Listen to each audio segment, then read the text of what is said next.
C'est allumé.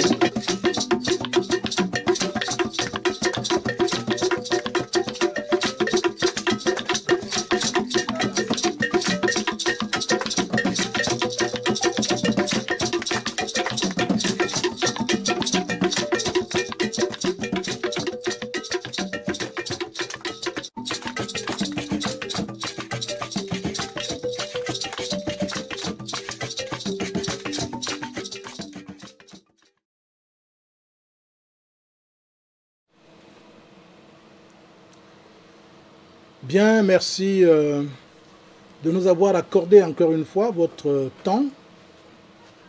Merci d'être venu écouter l'émission Save Africa avec beaucoup d'admiration. Nous voulons apprécier l'intérêt que porte l'humanité actuellement sur la jeunesse. Si on s'en tient à tous les scandales, à tout ce qui se passe comme lois qui sont votées partout dans le monde pour mettre la jeunesse en danger, jusqu'aux enfants de 6 ans, à qui des personnes totalement mal phagocytées sont obligées de présenter, à qui ils présentent à la jeunesse effectivement comment est-ce qu'il faut s'occuper des questions sexuelles, comment est-ce qu'il faut se vacciner parce que c'est bien, comment est-ce qu'il faut résoudre les problèmes de l'éducation. Et toutes ces solutions, à mon avis, sont des solutions de saupoudrage, et surtout lorsque c'est des solutions proposées par des personnes sans foi ni loi, qui sont totalement au-delà de la morale, c'est-à-dire qui n'ont rien à foutre avec la morale, qui vivent une vie totalement débridée, contraire à l'éthique, et qui ne recherchent que l'accroissement des biens matériels et tout cela. Malheureusement, le monde est dirigé actuellement par des prédateurs, par des personnes qui ne pensent qu'à la jouissance et à n'importe quel prix. Et c'est ainsi que la jeunesse est sacrifiée. Lorsque nous regardons le monde actuel, ne vous étonnez pas que les dirigeants de ce monde qui ont aujourd'hui 40, 50 ans et tout ça, c'est le produit de la dépravation déjà des parents qui les ont amenés à l'existence et qui ont été responsables de ce que l'humanité est devenue aujourd'hui. Ne soyons pas surpris de voir des dirigeants, que ce soit en Europe ou en Afrique, qui prônent le vice, qui prônent la dépravation des mœurs, qui sont silencieux devant tous les abus que la jeunesse subit, et effectivement parce qu'eux-mêmes ils sont déjà foutus, complètement dénaturés, et ils ne peuvent que, la plus belle femme du monde ne peut donner que ce qu'elle a. Alors on peut se poser la question de savoir, mais est-ce qu'on va continuer donc chaque fois à aboyer comme une meute de chiens? Parce que la meute de chiens va aboyer, la caravane continuera de passer, tout simplement. Est-ce qu'il va falloir se mettre dans la rue pour commencer à marcher pour que ces gens reculent? Mais il est trop tard. Eh bien, le ver est dans le fruit. Qu'est-ce qu'il faut faire? Il faut croiser les mains? Non, nous ne pensons pas. Parce que malgré cette impression généralisée de la corruption, de la manifestation du vice sur toutes ses formes, eh bien, il y a des âmes généreuses, des âmes bienheureuses même, je voulais dire, qui, ici en incarnation sur la terre, se battent jour et nuit pour qu'il y ait au moins des personnes qui sortent de l'emprise du vice et de l'emprise de ces prédateurs qui actuellement, et tout ça va ensemble, s'accaparent tous les biens de la société pour eux seuls, de manière à ce que la jeunesse est obligée, à travers le chantage, à travers la ruse, à travers toutes sortes de méthodes, de propagande et tout ça, de lois qui sont votées, nous l'avons dit plus haut, eh bien, la jeunesse est donc emportée totalement dans le vice et rentre donc à l'intérieur d'un filet qui est tissé par tous ces prédateurs. Ils le font partout, en votant des lois, en créant des entreprises, en créant des structures de communication, des médias. Ils tiennent tout. C'est eux qui pilotent les églises. C'est eux qui pilotent les mouvements religieux, ésotériques, mystiques. C'est eux qui pilotent tout. Vous voyez que la jeunesse est encerclée. Il va falloir peut-être qu'on s'arrête un petit moment pour revenir un peu sur la question de la jeunesse. Généralement, on décrit la jeunesse comme étant l'âge qui part, la période qui se situe entre la naissance de l'enfant jusqu'à l'âge à peu près de 30 ans. C'est en fonction des sociétés. Eh bien, cette jeunesse donc-là, si on s'en tient à l'âge, on peut donc dire qu'on peut se poser la question, est-ce que la jeunesse actuelle entre 0 et 30 ans est encore une jeunesse normale? Est-ce qu'on peut encore la sortir de là où elle se trouve? Il ne faut pas avoir peur de réfléchir, de se poser cette question. Quand on regarde ceux qui éduquent, les enseignants, quand on regarde leurs préoccupations, ce qui est certain, c'est que on peut considérer que tout est foutu complètement. Tout est foutu. Donc, que ce soit les jeunes par l'âge, que ce soit les jeunes, c'est-à-dire ceux qui ont plus de 30 ans, et même jusqu'à 80 ans, et qui pensent encore qu'il est possible de faire quelque chose, et qu'il est possible que l'homme puisse vivre dans une relative éternelle jeunesse. Il y en a certes pas beaucoup, mais il y en a quand même. Et malheureusement, ceux-là ne sont pas aussi prompts à se retrouver ensemble dans une communauté pour faire l'union. Parce que c'est l'union qui fait la force. Vous voyez des gens éparpillés par-ci, par-là, qui ont encore des ressorts pour pouvoir remettre en cause l'orientation générale de l'humanité. Mais, eh bien, étant seul, qu'est-ce que vous pouvez? Il faut créer des synergies. Il faut être ensemble. Il faut être à même de parler d'une même voix. Et que des gens se rendent compte qu'il y a des gens qui n'acceptent pas la situation actuelle. Regardez ce qui se passe en Europe. À peine des agriculteurs, par exemple, se lèvent pour pouvoir revendiquer, ben, ils sont arrêtés, ils sont malmenés. Hein? On les contraint de vivre ce qu'ils n'auraient pas souhaité. L'agriculture est hypothéquée. C'est ainsi que les médecins sont bâillonnés, sont contraints de démissionner parfois parce qu'on veut leur faire des choses inadmissibles. C'est ainsi que même jusqu'aux vêtements, eh bien, on impose ce n'est même plus le textile, on impose n'importe quoi que les hommes portent actuellement comme vêtements, totalement dénaturés et qui influencent d'ailleurs le système humain, parce que tout ce qui rayonne, même quand vous mettez un vêtement, ce vêtement rayonne, et s'il rayonne, cela veut dire que ça pénètre jusque dans votre ADN, ça pénètre dans votre sang. Ne parlons plus donc de l'habitat. Qu'est-ce qu'on voit aujourd'hui? Eh bien, les gens rivalisent, les fabricants comment on appelle ça là, de matériaux de construction rivalisent dans des inventions, des choses purement chimiques, destructrices de l'environnement et de la vie des personnes qui vivent dans ce genre d'habitat. Et alors, personne ne s'en émeut. On a l'impression que tout le monde est devenu artificiel et personne ne réfléchit plus pour voir d'où viennent les maladies, d'où viennent les guerres, d'où vient le désordre, d'où vient tout ce qui s'abat actuellement sur l'humanité. Personne n'arrive plus à réfléchir. Heureusement, je dis encore une fois, il y a quelques personnes qui sont prêtes à remettre cela en cause. C'est pour cela que je voudrais encore lancer cet appel, que ces personnes se mettent ensemble. Ce n'est qu'en solidarité, ensemble, qu'il est possible de pouvoir mener ce combat de la lumière contre les ténèbres. Parce que c'est de ça qu'il s'agit.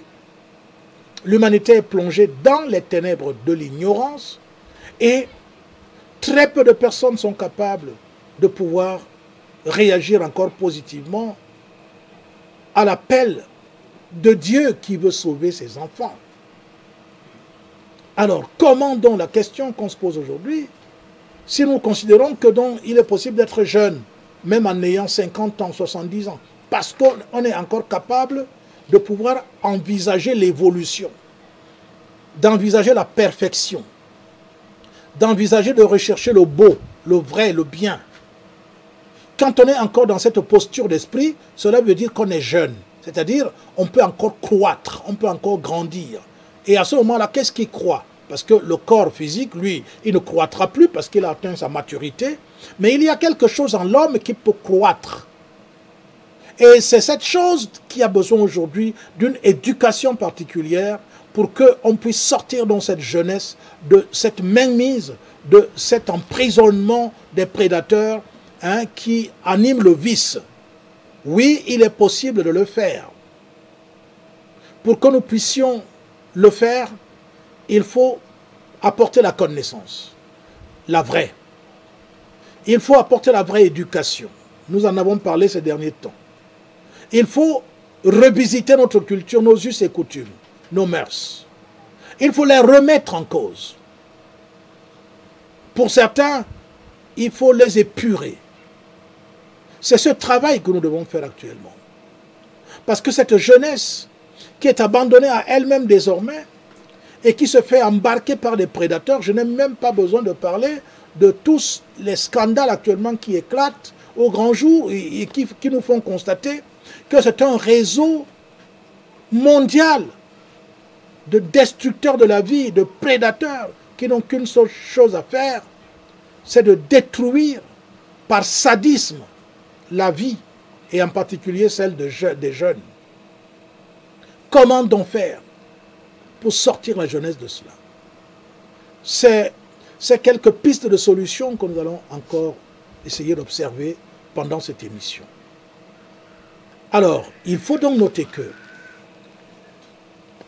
il est dit que l'oisiveté est un des vices qui entraîne un tas de dérapages. L'oisiveté. Or, l'oisiveté vient de quoi? Je vais d'abord doiter la responsabilité politique. Car lorsqu'un peuple accepte de vivre ensemble, forcément, il faut une organisation. Et dès qu'il y a une organisation, il faut nécessairement l'ordre, la rigueur, la discipline. Et qui est capable d'implémenter tout cela? C'est bien la direction politique de ce peuple. Or, les dirigeants politiques eux-mêmes, on doit questionner leur capacité à pouvoir garantir à la jeunesse un futur meilleur. On doit le questionner. Parce que lorsqu'on regarde comment ces dirigeants vivent, comment dans l'indifférence totale, ils prennent des mesures contre-productives qui ne font que davantage hypothéquer l'avenir de la jeunesse. Au lieu de créer toutes les conditions pour que la jeunesse ne soit plus oisive, que toute la jeunesse ne soit plus entraînée vers des activités dangereuses. Non seulement ils ne prennent pas toutes ces dispositions, mais en plus, eh bien, c'est eux-mêmes qui, par leur modèle, par leur exemple, entraînent la jeunesse dans le vice. Il faut donc prendre le taureau par les cornes. Il faut absolument que sur le plan politique, qu'on puisse faire venir à l'existence une nouvelle gouvernance. Une nouvelle gouvernance. Et une nouvelle gouvernance ne peut pas venir à l'existence avec des vieux gouvernants. C'est-à-dire, je ne dis pas vieux dans le sens de l'âge. C'est-à-dire avec des gouvernants qui pendant très longtemps n'ont pas pu trouver des solutions idoines. C'est des vieux gouvernants. Ils sont plus capables d'innover. Ils sont sclérosés parce que déjà leur vie, leur moralité, elle est tout à fait au-dessous de la ceinture. Et du coup, comment ce genre de personnes peuvent innover? Cela n'est pas possible. Il faut une nouvelle gouvernance. Cette nouvelle gouvernance doit être pilotée par des spiritualistes. Car il n'y a que des spiritualistes qui sont capables d'apporter une nouvelle gouvernance. Parce que le spiritualiste est en permanence préoccupé à renouveler son être, à renouveler son âme, son esprit. Et c'est à partir de ce renouvellement de l'esprit et de l'âme qu'il est possible que des spiritualistes puissent prendre leurs responsabilités et restaurer et redonner à l'éducation, à la vie de la jeunesse, ce dont la jeunesse a besoin. C'est la seule condition pour que cela puisse être possible. Alors, qu'est-ce qu'il faut pour qu'il y ait une nouvelle gouvernance? Eh bien, il faut une nouvelle éducation. Nous l'avons déjà dit par ailleurs. Et cette nouvelle éducation, nous la proposons à tous ceux qui ont encore des oreilles pour entendre. Tous les jours, nous en parlons. Nous prenons de la peine de faire des émissions, de communiquer. Mais force est de constater que, bien non, quand on parle de choses assez importantes, eh bien, tout le monde est occupé au football, tout le monde est occupé à des matchs de la CAN, hein? Tout le monde est occupé à des vacheries qui n'apportent absolument aucune plus-value à la jeunesse, et on les entraîne dans des compétitions où ils sont prêts à accepter n'importe quelle condition pour qu'ils puissent être classés dans une équipe de football, ou équipe de football elles-mêmes qui sont pilotées par des prédateurs, des vicieux, qui n'ont que pour seule préoccupation la jouissance, la sensualité. Nous le voyons. Et dans ces milieux, des homosexuels se pavanent, dirigent, hein, font le chantage aux jeunes, qui sont obligés de se plier avec la complicité des parents, parce qu'ils cherchent la situation sociale. Sans oublier donc la pression qu'exercent les familles sur la jeunesse, parce que là encore c'est une autre cause de la dépravation de la jeunesse. Les parents sont responsables, nous l'avons dit plus haut. Cela veut dire qu'aujourd'hui, il ne faut pas considérer que c'est les jeunes qu'il faut éduquer. C'est tout le monde, c'est une nouvelle éducation qu'il faut pour tout le monde. De manière à ce que ceux qui sont encore capables, qui ne sont pas des fers totalement refroidis, qu'on puisse encore pouvoir apporter quelque chose dans leur changement propre. Oui, cela est possible, parce qu'avec la force, avec la puissance, tout est possible.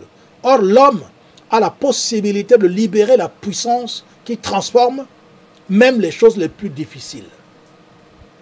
Or, malheureusement, c'est le cercle vicieux, c'est le serpent qui se mord la queue. Tant que vous n'avez pas choisi la voie de la vertu, eh bien, vous ne pourrez pas libérer cette force qui est capable de transformer. Et lorsque vous utilisez des forces ordinaires, qui ne font qu'endurcir le cœur de l'homme, qui ne font que le faire toujours s'attacher davantage à ce qui est matériel et superficiel, eh bien, il n'y aura aucune possibilité de vivre une vie de vertu. Le serpent qui se mord la queue. Vous voyez donc que dans ce cercle vicieux, où est entrée la jeunesse, il faut autre chose. Il faut qu'on parle. Il faut prononcer la parole qui libère. Il faut prononcer la parole qui transforme. Il faut prononcer la parole qui apporte l'espoir et l'espérance. Il faut libérer cette parole. Et pour libérer cette parole, il faut qu'il y ait des gens qui ont encore des oreilles pour entendre. Ils sont combien? Regardez par exemple une émission comme celle-ci. Combien de personnes peuvent être en train de suivre?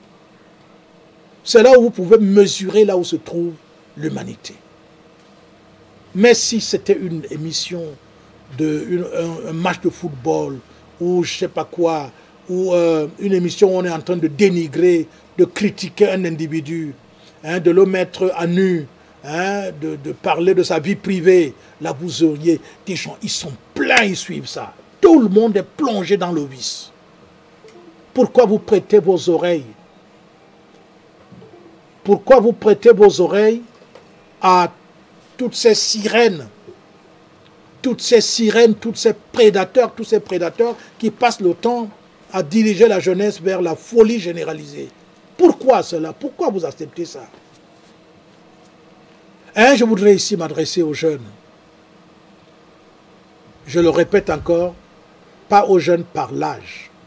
Je parle des jeunes, c'est-à-dire des philosophes, ceux qui veulent encore réfléchir, ceux qui veulent encore cogiter, méditer sur la vie, sur le devenir de l'humanité, sur la destinée de l'homme, ceux qui veulent encore cogiter sur ce que l'homme est venu faire sur la terre, ceux qui ont encore la possibilité de remettre en cause tout ce que la société voudrait imposer aux hommes. Ceux qui sont encore capables de rechercher la dignité, la liberté, l'autonomie. C'est à eux que nous voulons nous adresser, les amis. Faites tout pour que ce message circule autour de vous. N'écoutez pas seulement pour vous. Il faut que des gens puissent comprendre qu'il y a encore des gens qui se soucient de la vie, qui ont encore des préoccupations concernant la vie. Il y a des gens de ce genre-là, ils existent. Ils existent et il faut le faire. Il faut faire en sorte que ces gens se multiplient. Ils ne peuvent pas se multiplier tant que vous avez la bouche fermée. Vous êtes au courant d'une émission comme celle-ci, vous ne partagez pas. Vous la suivez, vous ne partagez pas. Mais vous voulez que les gens entendent quoi d'autre? Vous voulez toujours des gens qui viennent sur le plateau pour commencer à dire tel est méchant, il a fait ci, il a fait ça, tel est méchant, il a fait ci, il a fait ça. Et après, et vous-même, vous êtes comment? Vous vous observez vous-même? Quel est ce monde où tout le monde est enclin à critiquer seulement les autres et à n'être pas capable de se changer lui-même? De bavarder à longueur de journée et de ne rien faire de concret. Est-ce que vous trouvez ça normal? Mais je voudrais vous dire, tant qu'on aura encore un peu de souffle dans notre existence matérielle, on ne cessera jamais de dénoncer le silence complice de tous ceux qui hochent les épaules et disent on va faire comment? Qu'est-ce qu'on peut faire? Monsieur, on peut faire beaucoup de choses. Le problème, c'est que tout le monde est devenu agnostique. Tout le monde est devenu totalement préoccupé uniquement par le matérialisme. Pourquoi est-ce que c'est ainsi? Pourquoi? Nous devons être à même de nous interroger sur la vie. L'homme n'a pas seulement un corps, il a aussi une âme, il a un esprit. Pourquoi nous ne pouvons pas réfléchir aussi sur ces questions-là? Pourquoi nous refusons de philosopher? Pourquoi nous refusons de méditer sur les choses essentielles? Pourquoi nous refusons cela? Pourtant, c'est ça la porte pour éloigner la jeunesse du vice. Et je voudrais encore apporter autre chose. Mais j'ai parlé de l'oisiveté dès le début de cette émission. Pour que la jeunesse ne soit pas oisive, il faut l'occuper. Pour l'occuper, je prends le cas de l'Afrique aujourd'hui. L'Afrique a des terres partout. L'Afrique a une hydrologie extraordinaire. L'Afrique a une géographie extraordinaire. L'Afrique a une histoire extraordinaire. L'Afrique a un environnement écologique extraordinaire. L'Afrique est belle. Mais pourquoi nous refusons d'occuper la jeunesse en la faisant courir vers des écoles qui après produisent des chômeurs? Vous formez des médecins et ils partent au quartier se débrouiller à faire avorter les jeunes filles pour pouvoir survivre. N'avez-vous pas honte? Vous formez des enseignants, que ce soit dans le secondaire, dans le supérieur, dans le primaire, et ces enseignants n'ont pas de travail. Vous n'avez pas honte, chers dirigeants. Vous donnez l'impression de donner une formation à la jeunesse pour la préparer à aller souffrir. 18 ans d'études et un jeune rentre dans le chômage. Vous n'avez pas honte? Avec toutes les terres, avec tout l'environnement généreux de l'Afrique, vous n'avez pas honte? Vous, les dirigeants de l'Afrique, n'avez-vous pas honte que les jeunes soient obligés de manger un mauvais riz importé, un mauvais maïs importé, des alcools frelatés, tout simplement parce que vous voulez gagner de l'argent à travers la douane, à travers les taxes et des impôts, c'est tout ce qui vous intéresse. Et que, quand vous avez donc fait tout ça, quand vous avez eu tout cet argent, qu'est-ce que vous faites? Vous le partagez entre vous et vous augmentez les prix de carburant et vous augmentez les taxes tous les jours. Vous n'avez pas honte? Avez-vous encore une once de conscience? Comment pouvez-vous vivre dans des conditions de ce genre? Je comprends pourquoi vos enfants, vous tous qui pilotez, qui dirigez, vos enfants sont tous égarés, perdus dans le vice, dans l'alcoolisme, dans la drogue, dans la débauche. C'est le résultat, voilà, et vous les cachez souvent. Vous êtes obligé de les envoyer dans des pays étrangers parce qu'on aurait honte. Vous auriez honte de les voir appréciés d'une certaine manière par la population. Vous les envoyez partout, dans le monde. Vous dilapidez de l'argent. Ils sont dans des écoles où vous dépensez la pension 50 millions par an, 100 millions par an, 300 millions par an pour la pension d'un enfant. C'est ce que vous faites. Et pendant ce temps, la jeunesse est sacrifiée. Vous n'avez pas honte? N'avez-vous pas honte? Quand vous dormez, vous arrivez à dormir en pensant à vos propres enfants. Vous dormez? Pourquoi vous faites ça? Vous ne craignez même pas la transcendance? Vous n'avez jamais entendu parler de Dieu? Vous n'avez jamais entendu parler de la morale? Si votre conscience ne vous en donne pas la possibilité, au moins vous n'avez pas entendu parler des personnes qui ont vécu une vie de vertu, même dans les livres que vous avez lus dans les écoles, et vous vous dites des diplômés et tout, et l'Afrique croupit dans la misère, la majorité de la population n'a pas de l'eau à boire, n'a pas même, ne serait-ce que la lumière, pour s'éclairer le soir et veiller un peu. Vous n'avez pas honte? Je m'adresse à vous les dirigeants. Parce qu'en fait, ce n'est que des décisions politiques qu'il faut prendre pour aujourd'hui sauver la jeunesse de cette prédation. J'ai suivi cette semaine qui vient de passer, alors des gens soupçonnés d'être des prédateurs. Pourquoi d'ailleurs on fixe l'attention sur un individu ou deux qu'on arrête? Mais pratiquement tout le monde est dans la prédation. Tout le monde est dans la pédophilie. C'est le lot de tout le monde. J'ai suivi dans la semaine un monsieur qui est actuellement lynché de toutes parts. Comme si les gens ont perdu l'humanité. Oui, vous êtes énervé. Ça vous choque que quelqu'un, on dise qu'il a, il a violé des jeunes filles, des jeunes garçons et consorts et tout. Et après, vous faites quoi? Après avoir fait ça, vous avez fait quoi vous-même? La suite, c'est quoi? Dites, la justice doit l'arrêter. Et quand on va l'arrêter, ça va changer quoi? Vous-même qui faites ça, après ça, vous allez dire à votre fille, va chercher l'argent. C'est vous les parents. Vous-même qui dites que ce monsieur est un monstre. Vous-même, vous êtes des monstres. Vous êtes même plus dangereux que celui qui viole. Parce qu'après, vous poussez vos jeunes, vos enfants à aller faire n'importe quoi. Vous dites qu'ils vont à l'école, vous les envoyez à l'école et tout, vous vous séparez d'eux. Parce que vous-même, vous êtes déjà foutus pourris. C'est ça la situation réelle. Est-ce que l'humanité actuelle mérite encore qu'elle puisse être considérée comme une humanité? C'est la bestialité généralisée. Et les jeunes sont happés dès le bas âge, étant encore dans le ventre.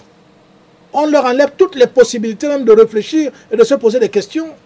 Parce que leur âme est détruite avec les vaccins, avec un tas de choses. Les produits chimiques qu'on leur donne à longueur de journée et tout. La terre est infestée par n'importe quoi qu'on importe. Et les dirigeants laissent que n'importe quoi entre dans les pays africains pour venir tuer les Africains. Est-ce que vous devez accepter ce genre de choses? Vous ne voyez pas que c'est déjà grave? Mais il faut dénoncer, que chacun de vous dénonce. Pas seulement la dénonciation stérile, passive. Mais il faut que vous-même vous revoyiez ce que vous faites pour que ces enfants arrivent à devenir comme ça. Celui comme Pourchasse ces derniers temps au Cameroun, depuis une semaine, oui, maintenant on a arrêté. Les gens disent oui, ils sont contents, on l'a arrêté. Et puis ça va changer quoi? Même si on l'arrête, dans sa cellule, il va retrouver des jeunes garçons là-bas, il va continuer. Vous avez fait quoi? Qu'est-ce que vous avez fait? Vous n'avez rien fait du tout.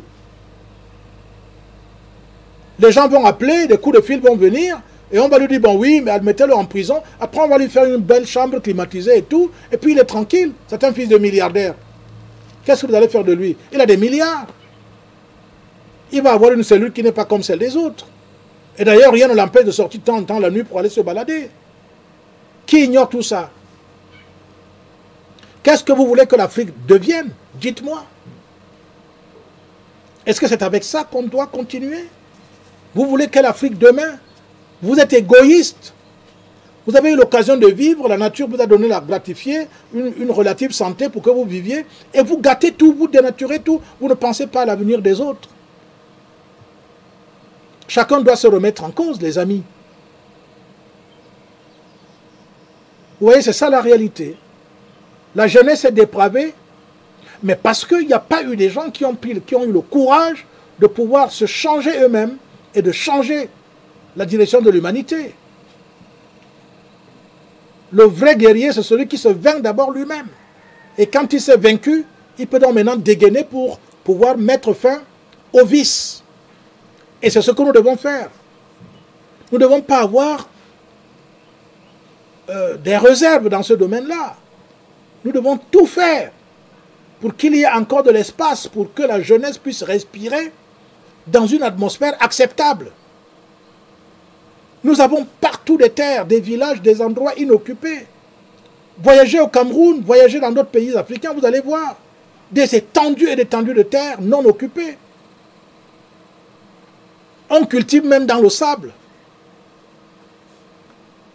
On cultive même dans le Sahel, n'importe où. Il y a des plantes d'ailleurs qui se sentent très à l'aise dans le Sahel. Même dans le désert. Pourquoi on ne les plante pas? Pourquoi on n'apporte pas de l'eau pour les nourrir, pour les faire boire? Mais c'est l'égoïsme, c'est l'égocentricité. Dès que chacun a trouvé une place au soleil, c'est terminé. Il va continuer et après c'est fini, même ses propres enfants. La plupart des enfants des dirigeants africains sont des déglingués, des drogués. Vous ne voyez pas ça devant vous? Ils n'ont pas honte. Qu'est-ce qui s'est passé? Alors qu'ils avaient les meilleurs moyens il y avait assez de moyens pour les mettre dans de bonnes conditions et tout. Mais ils sont tous des drogués, des violents, des gangsters, hein, des vicieux. Comment vous avez pu faire pour fabriquer et détruire la jeunesse de cette manière-là? Nous allons souffler un petit moment et puis on revient tout à l'heure parce que j'avoue que ce n'est pas évident hein, quand on veut réfléchir sur la situation de la jeunesse en Afrique aujourd'hui et dans le monde en général, ça fait très très mal. Vous avez rendu les jeunes homosexuels à cause d'une très mauvaise alimentation que vous leur donnez, à cause des films, à cause du cinéma, à cause de la télévision, à cause des mauvaises fréquentations, à cause de votre propre vie dégueulasse. La jeunesse est totalement foutue. Où est-ce qu'on va aller avec ça? Les quelques-uns qui peuvent encore échapper à cela, on les récupère parce qu'on leur donne des conditions pour pouvoir trouver de l'emploi. Vous vous rendez compte? Où est-ce qu'on va là? L'Afrique qui était supposée redonner l'humanité à l'humanité, l'Afrique se trouve où là maintenant? Je prie la technique de nous faire souffler un peu.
Très bien.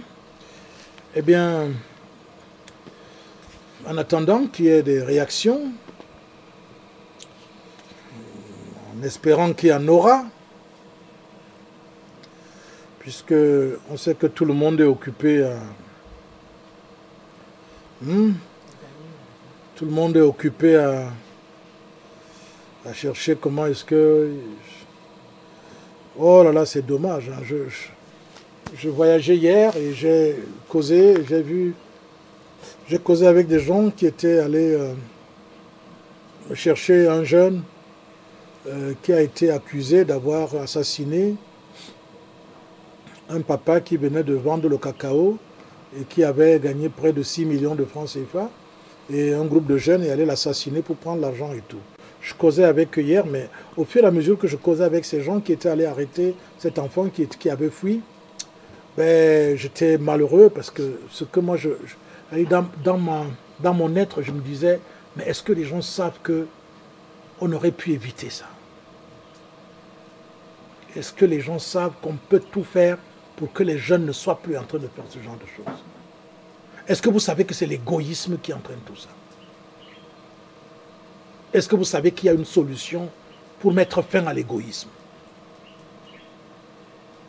Pourquoi les gens ne veulent pas suivre cette voie?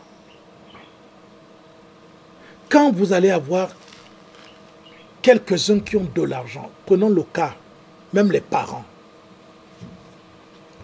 Tu as fait du cacao, tu gagnes 6 millions. Les jeunes, pourquoi les jeunes viennent vous braquer?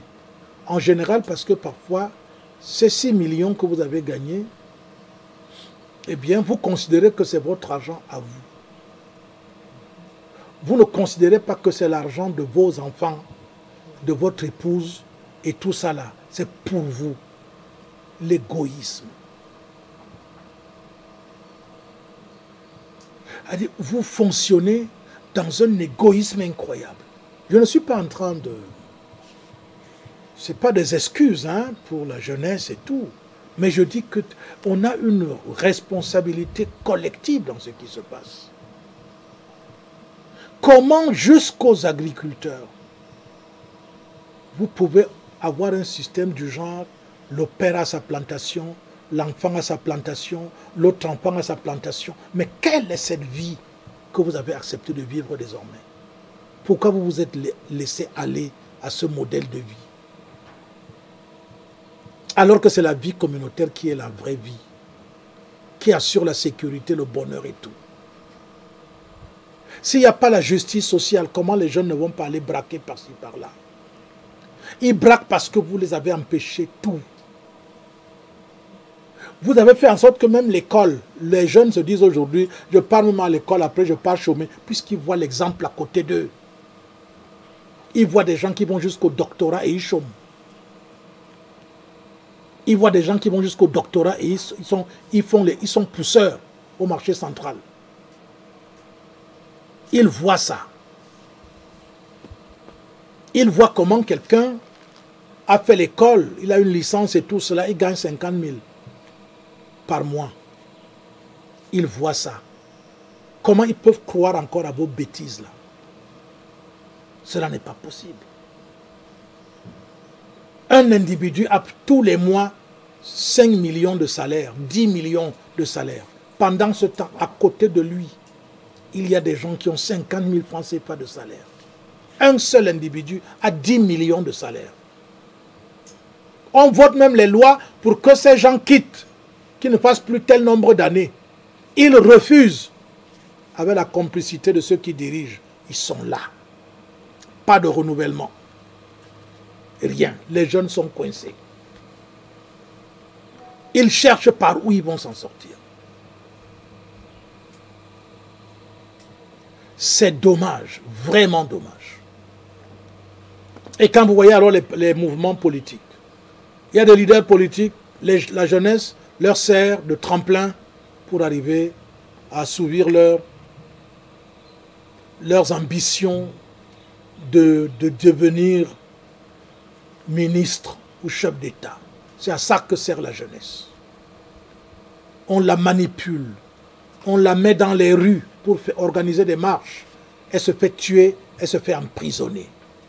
Regardez ce que les gens... Comment les gens peuvent fonctionner sans scrupules. Quand vous créez des conditions pour que des jeunes aillent se faire massacrer dans la rue, vous dormez, vous arrivez à dormir, tout simplement parfois parce qu'il vous manque des idées. Vous n'avez pas des idées. Et vous voulez cacher ça dans la violence politique. Et vous passez le temps à critiquer ceux qui dirigent parce que vous n'avez pas d'idées. Vous n'avez rien à proposer en fait. Vous dites, mettez-moi là-bas et je ferai. Pourquoi vous ne faites pas à la petite échelle où vous êtes en tant qu'homme politique? Qu'est-ce que vous avez fait dans votre environnement immédiat? Dans votre village? Dans votre quartier? Souvent même dans votre propre famille. Vous avez fait quoi? Qui montre que si on vous met devant, si on vous donne la responsabilité de gérer les biens du Cameroun, vous allez les gérer en bon père de famille. Quelle est la preuve?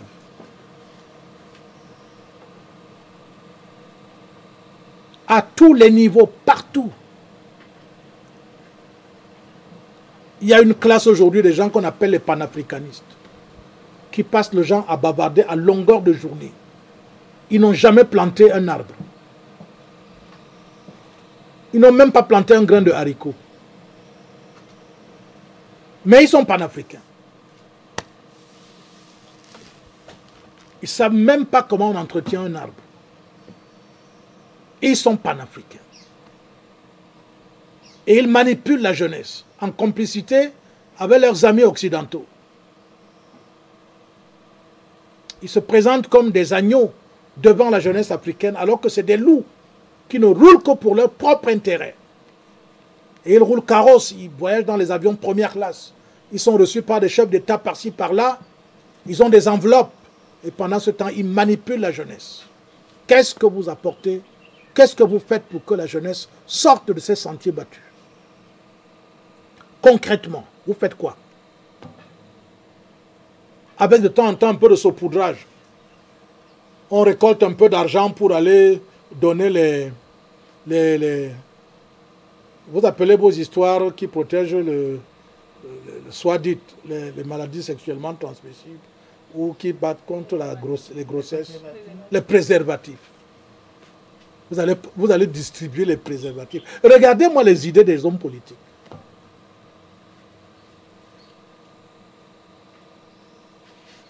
Et vous voulez remplacer ceux qui sont là. Pour aller faire exactement la même chose.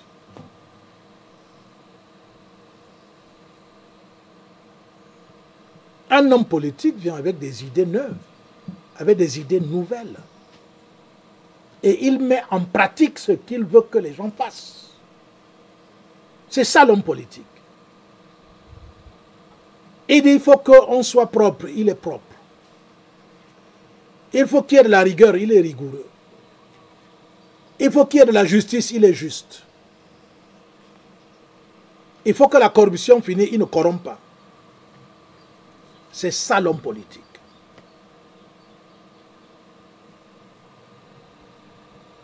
La jeunesse, elle rentre dans le vice parce que vous tous, vous êtes des prédateurs, des jouisseurs, des égocentriques à outrance. C'est ce que vous êtes. Et la jeunesse vous suit aveuglément. Aucun acte que vous posez. Il y en a qui prennent le pouvoir et font pire que les autres qui étaient là auparavant. Non, il faut une refondation.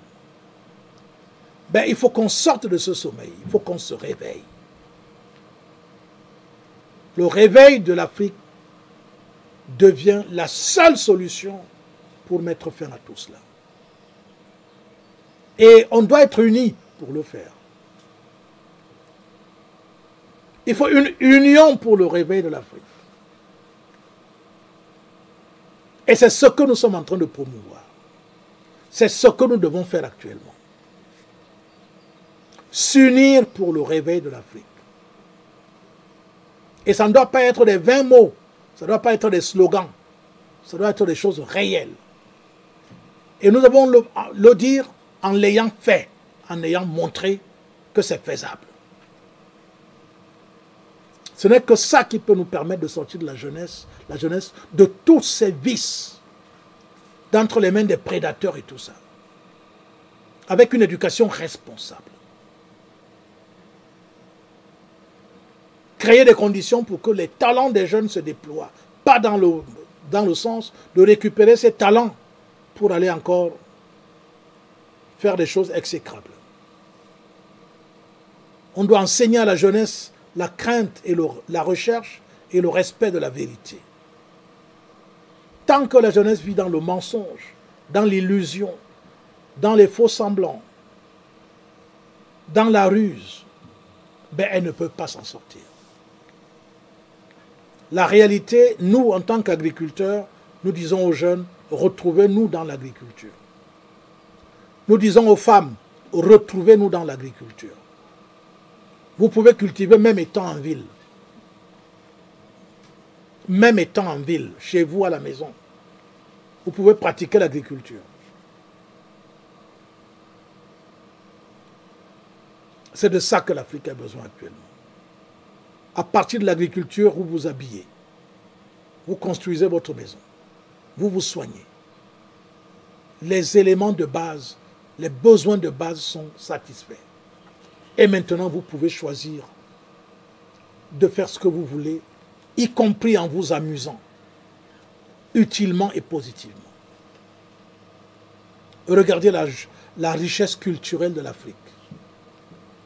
Pourquoi est-ce que nous ne pouvons pas, à côté des confédérations africaines de football, ou de handball, ou de je ne sais pas quoi, pourquoi il n'y a pas de confédération africaine d'agriculture? Pourquoi il n'y a pas de confédération africaine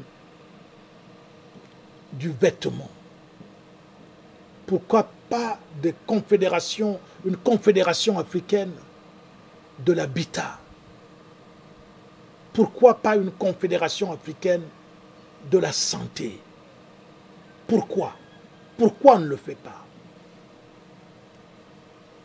Vous pensez qu'on a besoin d'abord de prendre le pouvoir pour le faire? Non.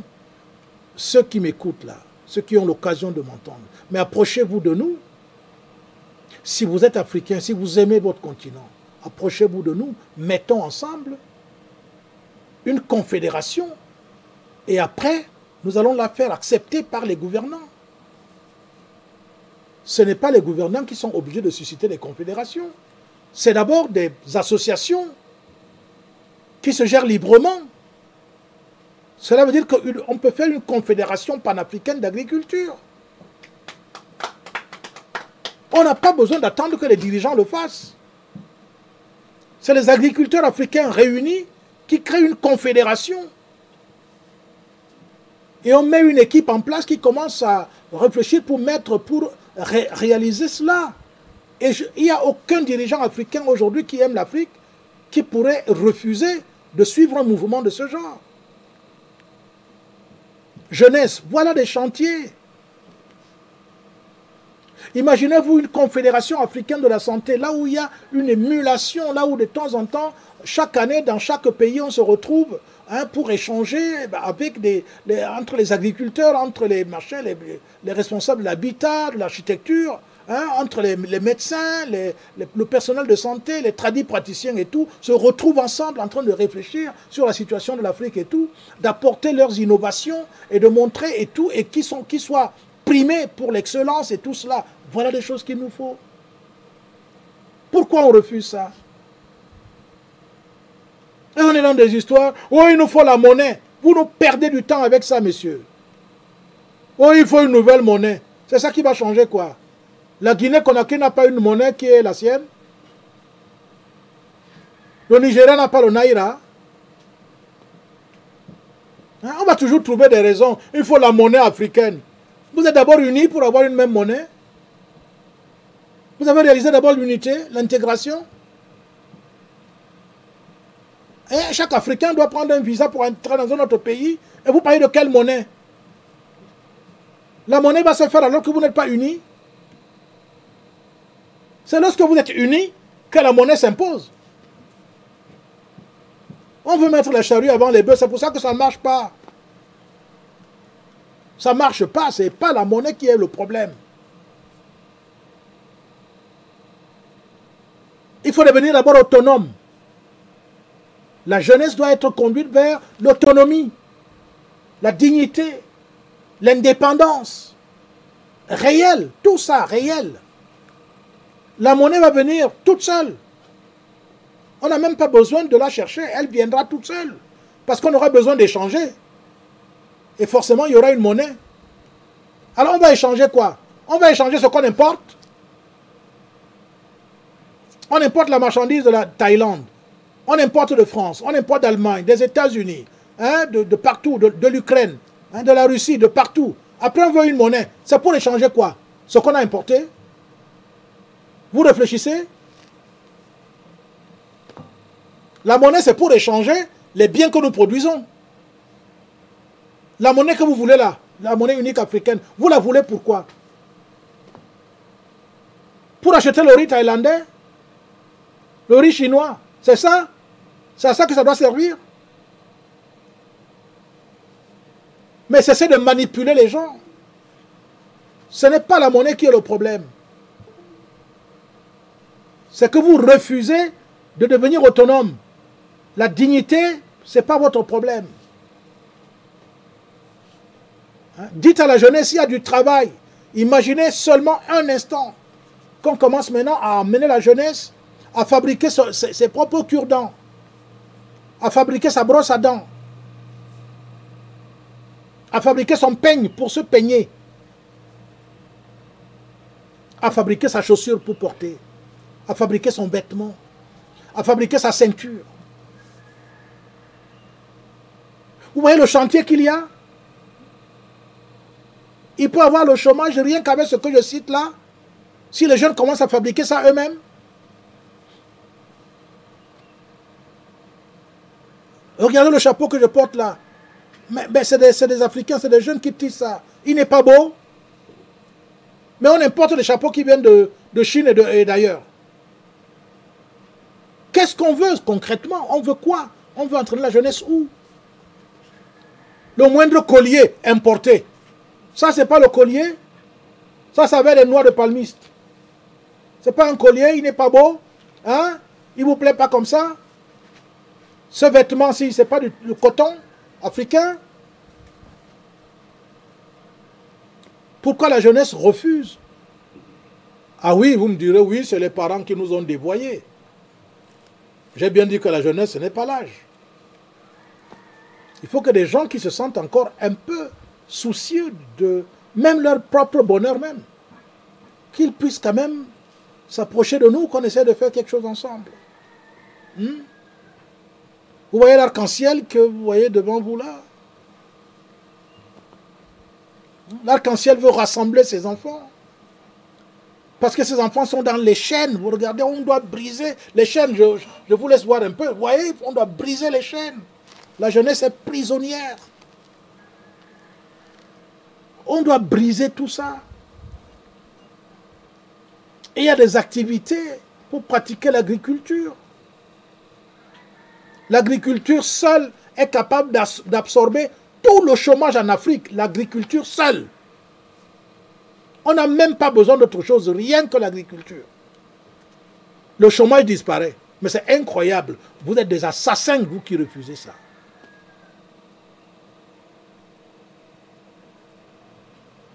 Cela est vrai. Bon. Comme les gens ne réagissent pas, bon, je pense que on va arrêter cette émission. Parce qu'on veut bien qu'il y ait des réactions pour qu'on puisse, quand même se déployer. À partir du moment où il n'y a pas de réaction, nous allons voir s'il y en a eu. Très bien.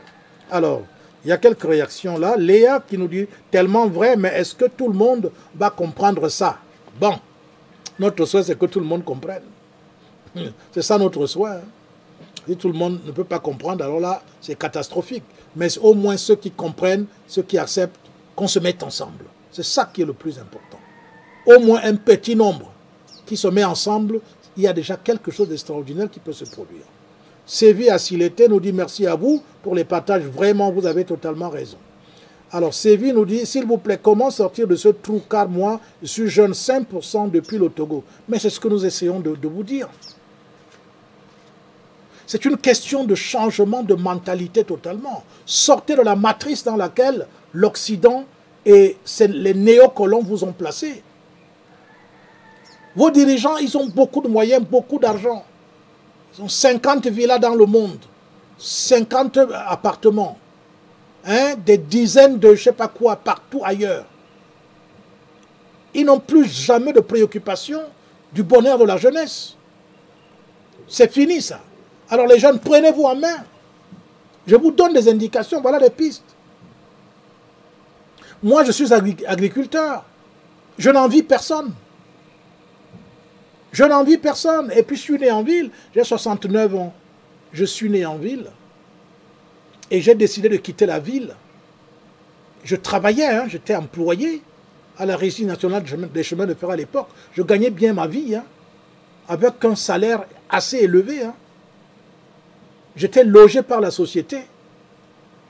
Logé. J'avais une villa avec dépendance. Je ne payais pas l'eau. Je ne payais pas l'électricité. Je ne payais pas le gaz. Mais j'ai abandonné tout cela pour devenir agriculteur. Et je ne regrette pas de l'avoir fait. Parce que quand je regarde les gens, mes collègues avec qui j'étais à l'époque, j'avoue que ça me fait rigoler un peu. En même temps, j'ai un peu pitié. Donc, je voudrais encore vous dire, les métiers, l'agriculture renferme une multitude de métiers à l'intérieur. Là-dedans, vous trouverez l'artisanat. Vous allez trouver là-dedans le transport. Vous allez trouver là-dedans la transformation du bois. Vous allez trouver dans l'agriculture la transformation des fruits. Vous allez trouver dans l'agriculture la fabrication du vêtement. Vous allez trouver dans l'agriculture les soins de santé, la fabrication des produits médicinaux. Vous allez trouver dans l'agriculture, mais il y a tout dans l'agriculture. Tout. Mais on vous donne l'impression que c'est pour des gens qui ont échoué. Moi, je n'ai pas échoué. Je gagnais bien ma vie. Je n'ai pas échoué. Je ne suis pas né pour échouer, je n'échouerai jamais. Tout ce que j'ai entrepris dans ma vie a marché. Et ça marche, même jusqu'à maintenant. Mais pourtant, je suis devenu agriculteur. C'est ça, voilà la route, les amis. Moi, je vous donne ce conseil, les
Ça ici, on n'a pas honte, mais ce n'est pas possible.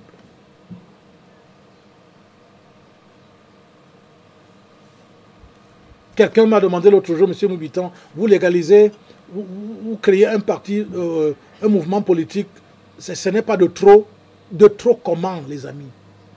Avec ce que je vois là, avec ce que je vois, comment je vais supporter? J'ai supporté ça pendant des années, mon vieux. J'essaie de voir comment, mais je vous dis que c'est incroyable. On dirait que tout le monde est enchaîné, tout le monde est je ne sais pas comment. Tout le monde est envoûté. C'est pas possible. Mais c'est pour cela que j'ai déposé ce mouvement politique à la légalisation. J'attends les autorisations. J'espère que les autorités camerounaises vont nous le permettre. Nous avons des idées à apporter aux autres et aux Africains en général. Ça commence à être un problème sérieux. Ne laissons pas l'Afrique dépérir. Alors, nous allons prendre Wilson, qui nous écrit depuis la Martinique. « Bonjour Père, ce que vous dites est valable autant pour l'Afrique que tout peuple qui se veut autonome. Je vous écris des Antilles et c'est le même discours que j'adresse à mes compatriotes. » Merci beaucoup, Wilson. Merci beaucoup. Bonjour Père, ce que vous dites est valable. Oui, ça c'est le même message. Alors, Adrien nous dit, même les espaces pour cultiver sont monopolisés par les dirigeants. Mais parce que ceux qui doivent le faire ne le font pas. Ils courent, ils partent se verser dans les villes. Ils se déversent dans les villes. Qu'est-ce que vous allez faire dans les villes? Moi, j'ai quitté la ville, mon vieux. Je suis né en ville, moi. Je suis né à Douala. J'ai fait l'école avec les Blancs. J'ai été enseigné par les Blancs et par les Noirs. Mais j'ai quitté la ville et je me sens heureux là où je suis. Ce que j'ai fait, aucun citadin ne peut le faire. Pourquoi les gens ne comprennent pas ça?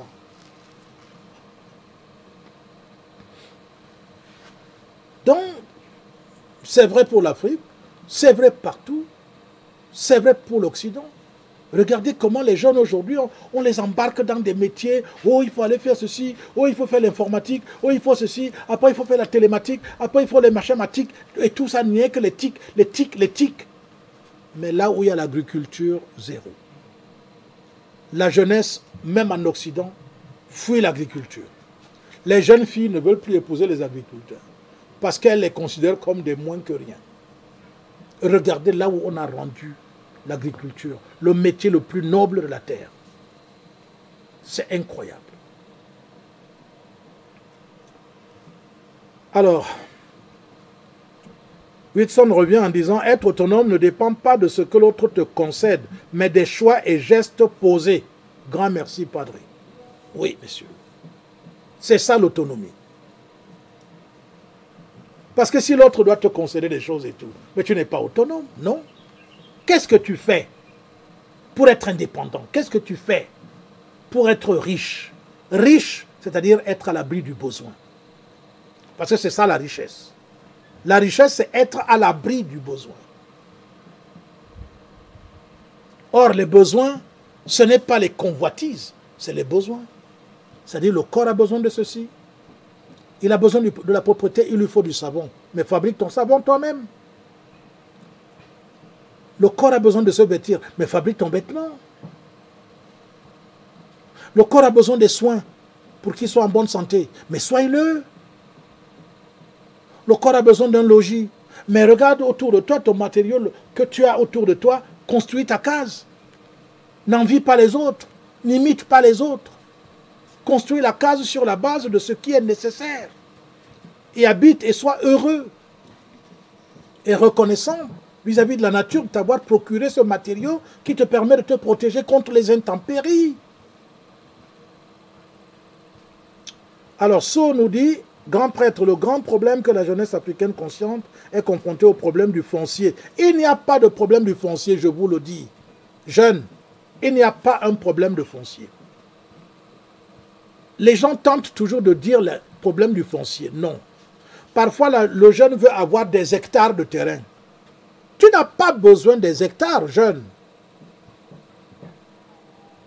Un jeune, si tu as 2000 mètres carrés d'espace agricole à cultiver, mais nous te montrons ce que tu fais dans les 2000 mètres carrés et tu vis et bien à partir de l'agriculture. C'est qu'on n'enseigne pas à l'école l'agriculture comme elle doit se faire. On vous a dérouté avec la monoculture. La monoculture appauvrit l'homme. Je dis bien la monoculture appauvrit l'homme. Ce n'est pas ça la voie. Vous devez dans votre espace qui n'est pas grand, mettre là-dedans le légume. Donc vous devez faire du maraîchage à l'intérieur. Vous choisissez un endroit, vous faites, et là-dedans, vous plantez des arbres fruitiers à l'intérieur de cet espace. Ces arbres fruitiers vont vous donner des feuilles qui tombent et tout, et qui se transforment en humus. Et vous avez de l'engrais, vous n'avez pas besoin d'aller acheter de l'engrais. Tout ce que vous plantez à l'intérieur, il y aura un renouvellement permanent. Vous pouvez cultiver pendant des centaines d'années dans le même espace. Il suffit de savoir comment tu pratiques cette agriculture. Tu as besoin de planter des choses qui poussent après 2 mois, que tu manges après 2 mois. Il y en a même qui poussent après, qu'on mange après 1 mois. Dès que tu as planté, 1 mois après tu manges. Il y en a qui poussent après 3 mois, d'autres 6 mois, d'autres 1 an, d'autres 2 ans, d'autres 3 ans, d'autres 4 ans, d'autres 5 ans, d'autres 10 ans. Et à l'intérieur du même espace, tu mets toutes ces spéculations dedans. Elles s'entraident. Ces plantes s'entraident entre elles et se protègent entre elles. Et tu as là-dedans de quoi manger, de quoi faire ton vêtement, de quoi fabriquer ton lit, dans le même espace où tu as planté tout ce que je te dis là. Peut-être que vous ne comprenez pas.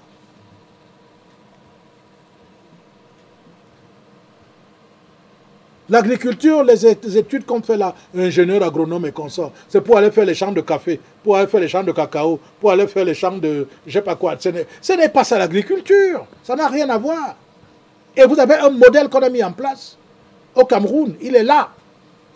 C'est le modèle unique. Il n'y en a pas 2. Je dis unique. Et il est là. C'est visible. Donc le problème de foncier se pose souvent à la jeunesse parce qu'elle veut, on lui dit que pour gagner beaucoup d'argent, il faut avoir des hectares. Non. Non. Ensuite, Kojovi nous dit, chez moi au Togo, les terres cultivables sont en train d'être vendues aux Chinois. Mais elles sont vendues aux Chinois parce que la jeunesse a été embarquée dans les grandes villes et s'entasse là-bas et ne veut pas pratiquer l'agriculture. Je ne fais que vous répondre. Est-ce qu'un groupe de jeunes, de 100 jeunes, de 500 jeunes qui se rassemblent et disent, nous allons pratiquer l'agriculture, le gouvernement ou la mairie ou la commune ou la préfecture, nous voulons le terrain, vous allez avoir le terrain. Mais on donne aux Chinois parce que les terrains chôment. Oh, c'est dommage, c'est vraiment dommage. Briand nous dit, c'est vrai, nous avons une terre vaste pour cultiver et mieux vivre. Il faut donc passer à l'acte. C'est ça la solution, voilà ce que nous vous proposons. C'est avec ça que nous allons prendre notre bâton de pèlerin dans les jours qui viennent. Dès que nous allons être autorisés par l'administration camerounaise. Nous allons prendre notre bâton de pèlerin, on va être dans les villages pour aller montrer aux frères du village comment on fait l'agriculture. On les a déroutés pour beaucoup de choses. On va aller partout. On va leur montrer comment on fait l'élevage. On va leur montrer comment on peut vivre de manière autonome, digne. C'est cela qu'il faut là maintenant. Et nous en appelons à la jeunesse. Soyez debout. Réveillez-vous. Les femmes, on va faire des choses incroyables ensemble. On arrive. Alors, troisième nous dit, bonjour grand maître, nous sommes très heureux que vous puissiez aborder ce problème crucial qui détruit la jeunesse africaine. dans votre propos, vous dites que cette jeunesse est envoûtée. Comment faire concrètement pour libérer cette jeunesse? C'est ce que nous sommes en train de faire. On la libère, on la désenvoûte par la parole. Ce que nous prononçons là, il y a des mots force dedans. C'est ça qu'on est en train de faire. Il faut qu'on leur donne la connaissance. Il faut qu'on leur donne le savoir qui est pourtant inné. Et quand je dis leur donner, ça veut dire réveiller en eux ce savoir-là. Et nous sommes en train de le faire dans tout et sur le plan initiatique, sur le plan social et sur le plan politique désormais. C'est comme ça. Il n'y a rien à faire. C'est ce que nous avons décidé de faire. Briand nous dit, je vous suis depuis la Guadeloupe. Merci Briand. Nous avons aussi des membres de notre école en Guadeloupe, des membres de Save Africa.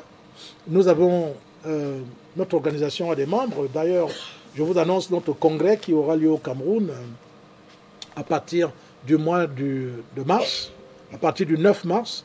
Nous avons notre congrès au Cameroun pendant 2 semaines. Nous avons plusieurs nationalités qui nous retrouvent au Cameroun pour ce congrès.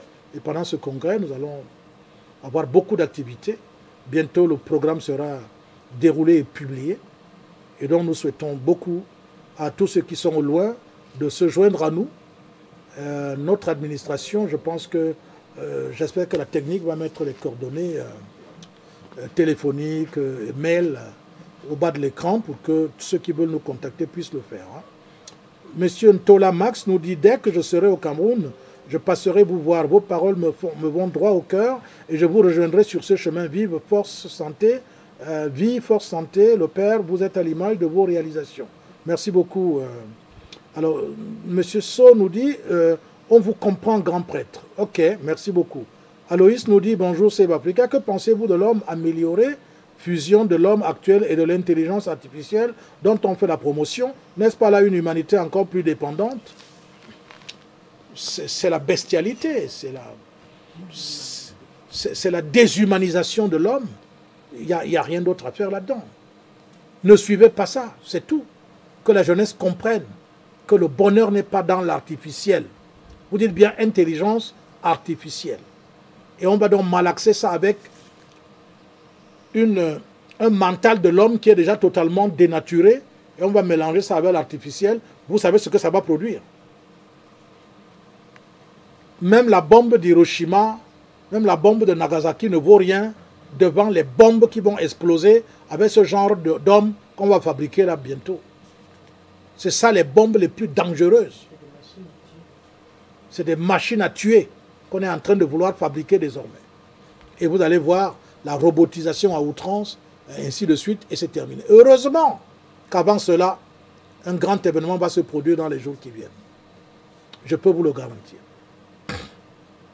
C'est avec ça que nous allons terminer notre émission de ce jour et souhaiter ardemment que les amis puissent prendre note des contacts qui sont au bas de l'écran.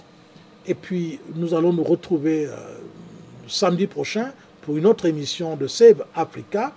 Et nous vous souhaitons de partager, de faire connaître cette chaîne, que les gens puissent s'abonner, afin que nous puissions partager ensemble sur le destin de l'humanité.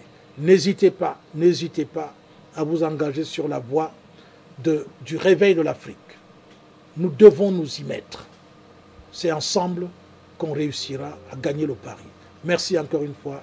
Et merci pour la technique qui nous a accompagnés, Prince, Landry, et puis avec toute l'administration de Save Africa qui supervise cette émission, nous vous disons encore une fois à très très bientôt.